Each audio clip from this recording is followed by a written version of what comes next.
Welcome to our channel. We are the two Nigerian mamas. We're here to teach how to make simple Nigerian foods, especially to young people that are out there and trying to learn how to cook Nigerian food. We're here to teach that in a very simple way. Today, we're going to make akara. And to make akara, the first thing you need to do is to get a good beans that will make the akara to be fluffy. And in this cooking today, we're going to use what we call oloyin beans. Oloyin beans is very good when it comes to akara and cooking mai because it makes the akara to be fluffy. It makes it not to soak oil. You know, it comes out very good. So these are the ingredients we are going to use for the fluffy akara for today. We're going to use onions, bell pepper, ginger, scotch pepper, salt. And this is already peeled ginger that we're going to use for this. Don't forget to remove the seeds from the bell pepper before you put it. And then this is already the beans pre-washed that we're going to use. All right, so another reason why this beans is the right beans to use because it's easy peeling. Unlike the black-eyed beans, they're very hard and difficult to wash. But this one wash off easily. Just soak it in the water like 2 minutes, then you start washing and you see them coming out.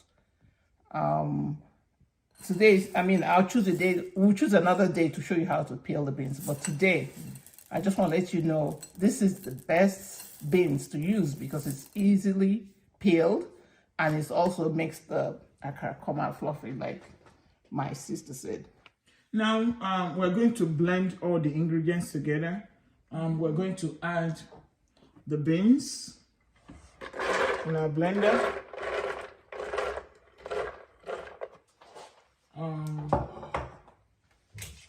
We'll add the onions.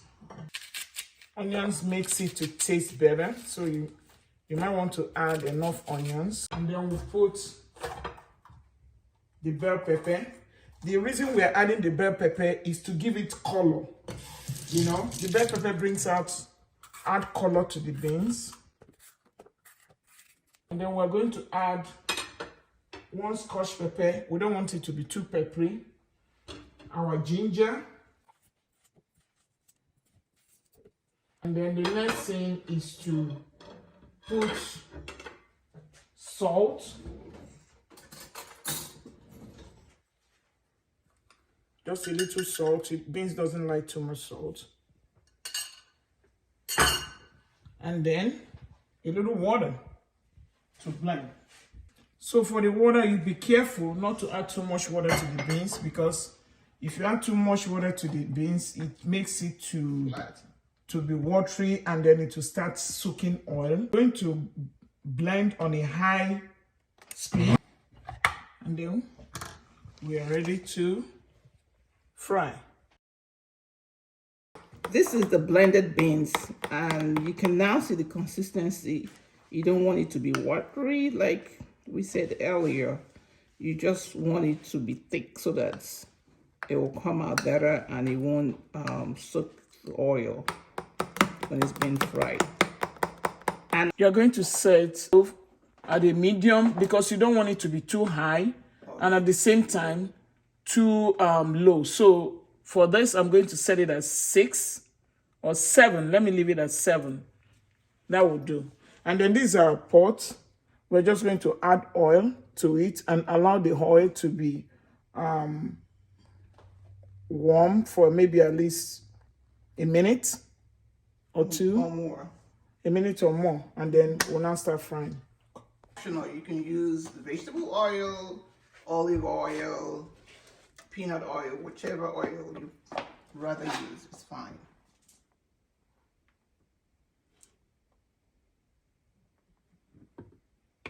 So we're going to allow the oil to be hot and then we'll start frying.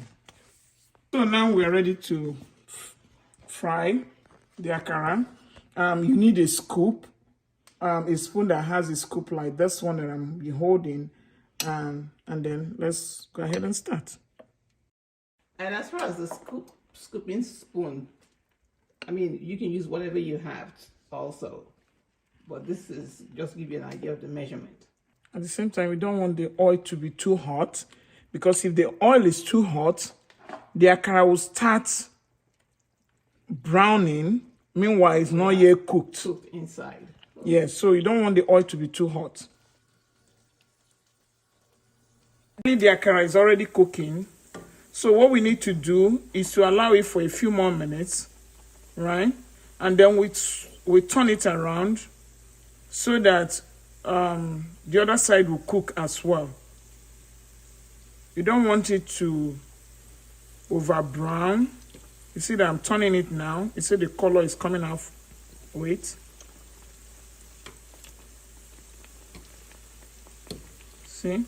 Because I want the other side of it to cook as well. And remember, your stove should not be too high. The setting, I set it at 7, and it's cooking perfectly. Okay, everyone, you can see how the akara is cooking. Just look at the way it's coming out. And that reminds me of back in the days. Even now, when we take a trip back to Nigeria, we are always anxious. Very early in the morning, we run out down the street to see women, what do they call it again? Mama put, that makes akara on the street. And because when you come to buy the akara, she's frying while people are standing in line waiting for her to bring her some. And it's always better to eat it hot. Yes. And you know what you're eating is fresh right then and then. Yeah. So, and again, another thing is that most young people, they don't like just cooking beans and eating it. So this is another way of taking in protein. Yeah, there's a lot of protein. This is a very, very good food to eat that you don't feel guilty about, because it's good for your health. So our akara is done right now. I'm going to bring it out. I want it to over brown. It's cooked already. So this is what it looks like.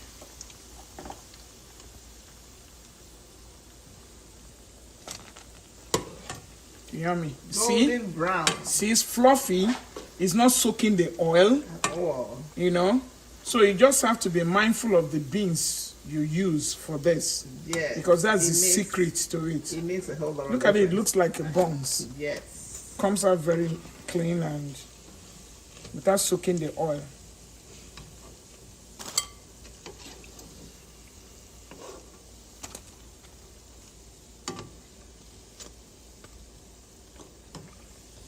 All right.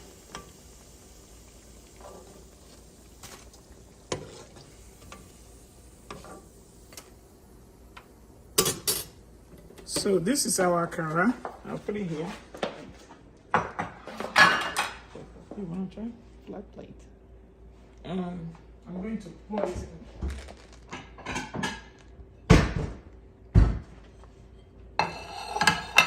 it in a flat plate. See? See how golden it looks This is like? enough akara that can serve 3 to 5 people. Yeah. For breakfast. Some people take it with pap. Some people eat it with bread. It depends on how you want to eat it. Some people just eat it and just drink their tea. But it's something that you can use for your breakfast, and that's it. Please don't forget to subscribe to our channel. Yes.